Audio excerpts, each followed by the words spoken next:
Hello, welcome to life academy. നമ്മൾ ഇന്ന് discuss ചെയ്യാൻ പോകുന്നത് ക്ലാസ് ബുക്കിലെ സോഷ്യൽ സയൻസ് ടെക്സ്റ്റ് ബുക്കിലെ തേർഡ് ചാപ്റ്റർ ആണ്, തൊഴിൽ വൈവിധ്യങ്ങൾ.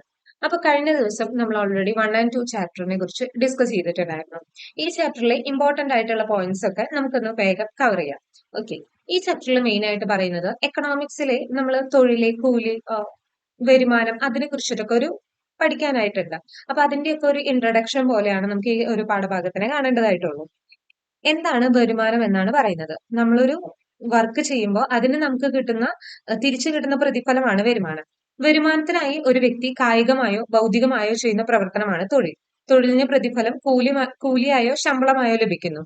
അപ്പോ തൊഴിലിന് പ്രതിഫലം കൂലിയായിട്ട് അല്ലെങ്കിൽ ശമ്പളമായിട്ട് ലഭിക്കും എന്ന് പറഞ്ഞു.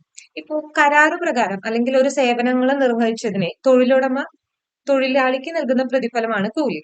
എന്നാൽ ഒരു മാസ കാലയളവിലെ പ്രതിമാസ അടിസ്ഥാനത്തിൽ ജീവനക്കാർ നിർവഹിക്കുന്ന ജോലിക്ക് ഉടമ കൊടുക്കുന്നത് എന്താണ്? അതിന്റെ ശമ്പളം എന്നാണ് പറയുന്നത്. അപ്പൊ അതൊക്കെ ബേസിക് ആയിട്ടുള്ള കാര്യങ്ങളാണ്. അതെന്താണെന്നാണ് ഇവിടെ എടുത്തു പറഞ്ഞിട്ടുള്ളത്. ഓക്കെ ആണല്ലോ. പിന്നെ ഒരു തൊഴിൽ ചെയ്യുന്നു എന്നത് കൂടാതെ തന്നെ പലതരം രീതിയിലൂടെ നമുക്ക് വരുമാനം ഉണ്ടാവുന്നുണ്ട്. അതായത് വരുമാന സ്രോതസ്സുകൾ പലതായിരിക്കാം. വിവിധ രൂപത്തിലുള്ള ധനവിഭവങ്ങളാണ് ആസ്തികൾ എന്ന് പറയുന്നത്. അതായത് കെട്ടിടങ്ങളാവാം, വസ്തുവകകളാവാം, ഇതൊക്കെ ആസ്തികൾക്ക് ഉദാഹരണമാണ്. അപ്പൊ അങ്ങനെയുള്ള കാര്യങ്ങൾ വഴി നമുക്ക് വരുമാനം ലഭിക്കുന്നുണ്ട്. വിവിധ തരം വരുമാന സ്രോതസ്സുകളെ കുറിച്ചിട്ടാണ് അവിടെ പറയുന്നത്. ഓക്കെ, ഇതൊരു ഇൻട്രൊഡക്ഷൻ ആയിട്ടുള്ള ഒരു ക്ലാസ് ആണ്. വളരെ കുറച്ച് ഫാക്ട്സ് മാത്രമേ ഇതിൽ ഇമ്പോർട്ടന്റ് ആയിട്ട് പറയുന്നുള്ളൂ. എന്നാൽ നമുക്കിത് സ്കിപ്പ് ചെയ്യാൻ പറ്റില്ല. ഇതിന്റെ ഇടയിൽ ചില പദ്ധതികളെ കുറിച്ചിട്ടൊക്കെ ഇതിൽ പറയുന്നുണ്ട്. അപ്പൊ അതുകൊണ്ടാണ് നമ്മൾ സ്കിപ്പ് ചെയ്യാതിരിക്കുന്നത്. ഓക്കെ, അപ്പോ ആ, കാർഷിക കാർഷിക തൊഴിലുകളുണ്ട്, കാർഷികേതര തൊഴിലുകളുണ്ട്. അതായത് നമ്മൾക്കറിയാലോ, primary sector, secondary sector, tertiary sector എന്നൊക്കെ പറഞ്ഞിട്ട് നമ്മൾ എക്കണോമിക്സിൽ അതിനെക്കുറിച്ച് കൂടുതലായിട്ട് പറയുന്നുണ്ട്. അല്ലെങ്കിൽ ഇനി വരുന്ന ചാപ്റ്റേഴ്സിൽ നമ്മൾ അതിനെക്കുറിച്ച് കൂടുതൽ ഡിസ്കസ് ചെയ്യും. അതിന്റെയൊക്കെ ഒരു ഇൻട്രഡക്ഷൻ ആണല്ലോ നമ്മൾ ഇവിടെ ഉദ്ദേശിക്കുന്നത്. അപ്പൊ ആദ്യം കാർഷിക തൊഴിലുകളെന്നും കാർഷികേതര തൊഴിലുകളെന്നും രണ്ടായി തരംതിരിച്ചിട്ടുണ്ട്. നമ്മുടെ ഇന്ത്യയിൽ നോക്കുമ്പോൾ കൂടുതലായിട്ടും ആളുകൾ ചെയ്യുന്നത് ഈ കാർഷിക തൊഴിലുകളാണ്. അതായത് ഇന്ത്യയിൽ മൊത്തം തൊഴിലാളികളിൽ 46.5% പേർ കൃഷിയിൽ അനുബന്ധ പ്രവർത്തനങ്ങളിലും ഏർപ്പെട്ടിരിക്കുന്നു. കണ്ടല്ലോ, ഏറ്റവും കൂടുതൽ ആൾക്കാർ ചെയ്യുന്ന പ്രവർത്തനം എന്താണ്? 46.5% എന്താണ്? കൃഷിയിലാണ് ചെയ്യുന്നത് എന്ന് മനസ്സിലാക്കാം. കാർഷികേതര തൊഴിലുകൾ എന്ന് പറയുമ്പോൾ എന്താണ്? അവിടെ വസ്ത്രനിർമ്മാണം, കെട്ടിട നിർമ്മാണം, ബിസിനസ്, ബാങ്കിങ്, അധ്യാപനം, ഗതാഗതം, ഫാക്ടറി തൊഴിലുകൾ അങ്ങനെയുള്ളതൊക്കെ എന്തിൽ പെടും? ഈ പറയുന്നതായ കാർഷികേതര തൊഴിലുകളിൽ പെടും. അതേസമയം കന്നുകാലി വളർത്തൽ, മത്സ്യ വളർത്തൽ, സസ്യങ്ങൾ വളർത്തുന്നത്, അവയൊക്കെയാണ് കാർഷിക തൊഴിലുകളിലും പെടുന്നത്. ബേസിക് ആയിട്ട് അറിയുന്ന കാര്യങ്ങൾ തന്നെയാണ്, നമ്മളത് വീണ്ടും പറയുന്നു എന്ന് മാത്രം. ഓക്കെ, പിന്നീട് എന്താണ് സ്വയം തൊഴിൽ?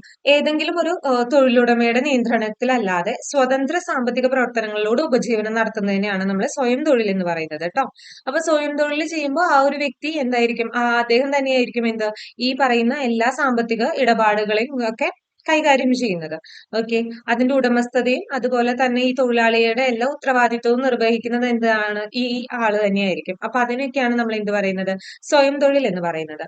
ഓക്കെ, ഇനി നമുക്ക് ഇമ്പോർട്ടന്റ് ആയിട്ടുള്ള ഒരു കാര്യം, ഇവിടെ ഈ ഒരു ചാപ്റ്ററിലെ മെയിൻ കാര്യം എന്ന് പറയുന്നത്, അല്ലെങ്കിൽ വളരെയധികം ശ്രദ്ധിക്കേണ്ട ഒരു കാര്യം എന്ന് പറയുന്നത്, സ്വയം തൊഴിൽ ഈ സംരംഭങ്ങൾ പ്രോത്സാഹിപ്പിക്കുന്നതിന് സർക്കാർ വിവിധ പദ്ധതികൾ നടപ്പാക്കുന്നു. സർക്കാർ പദ്ധതികളെ കുറിച്ചിട്ടാണ് ഇവിടെ പറയുന്നത്.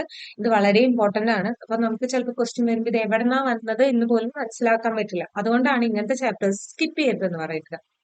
സ്വയം തൊഴിൽ പദ്ധതികൾ, നവജീവൻ പദ്ധതിയുണ്ട്. ഇത് ആരാണ് ഇതിന്റെ ഗുണഭോക്താക്കൾ വരുന്നത്? മുതിർന്ന പൗരരാണ്. പിന്നെ കൈവല്യ പദ്ധതിയുണ്ട്, ഭിന്നശേഷിക്കാർക്ക് വേണ്ടിയിട്ടുള്ളതാണ് കൈവല്യ പദ്ധതി. ശരണ്യ പദ്ധതി എന്ന് പറയുന്നത് വനിതകൾക്ക് വേണ്ടിയിട്ടുള്ളതാണ്. അപ്പൊ ഈ 3 പദ്ധതികളും വളരെ ഇമ്പോർട്ടന്റ് ആണ്. നമുക്ക് SCERT ഡയറക്റ്റ് എടുത്ത് പറയുന്നതാണ്, ഒരിക്കലും സ്കിപ്പ് ചെയ്യരുത്. നവജീവൻ പദ്ധതി ആർക്കാണ്? മുതിർന്ന പൗരർക്കാണ്. കൈവല്യ ഭിന്നശേഷിക്കാർക്ക് വേണ്ടിയുള്ള പദ്ധതിയാണ്. ശരണ്യ വനിതകൾക്ക് വേണ്ടിയുള്ള പദ്ധതിയാണ്. വളരെ ഇമ്പോർട്ടന്റ് ആണ്. ഇപ്പൊ ഇത്രയും നേരം പറഞ്ഞിട്ടുള്ളതിൽ വെച്ച് ഏറ്റവും ഇമ്പോർട്ടന്റ് ആയിട്ടുള്ള ഫാക്ട് ഇതാണ്. നവജീവൻ എന്ന് പറയുന്നത് മുതിർന്ന പൗരർക്കും, കൈവല്യ ഭിന്നശേഷിക്കാർക്കും, ശരണ്യ എന്ന് പറയുന്ന പദ്ധതി വനിതകൾക്കും വേണ്ടിയിട്ടുള്ളതാണ് എന്നുള്ളത് മറക്കാതെ ഓർത്തു വയ്ക്കുക. ഓക്കെ ആണല്ലോ. ഇത്തരം കാര്യങ്ങളാണ് നമുക്ക് ഈ ചാപ്റ്ററിൽ മെയിൻ ആയിട്ട് ഡിസ്കസ് ചെയ്യുന്നത്. ഏറ്റവും ഇമ്പോർട്ടന്റ് ആയിട്ട് പറയുന്നത് ആ ഒരു പെർട്ടിക്കുലർ ഫാക്ട് മാത്രം തന്നെയാണ്. ഈ പറയുന്ന 3 സർക്കാർ പദ്ധതികളാണ് നവജീവൻ, കൈവല്യ, ശരണ്യ. ഇതിന്റെ ഗുണഭോക്താക്കൾ ആരാണെന്നുള്ളത് ശ്രദ്ധിച്ചു വെക്കുക. നവജീവൻ മുതിർന്ന പൗരരും, കൈവല്യ ഭിന്നശേഷിക്കാരും, ശരണ്യ വനിതകളുമാണ്.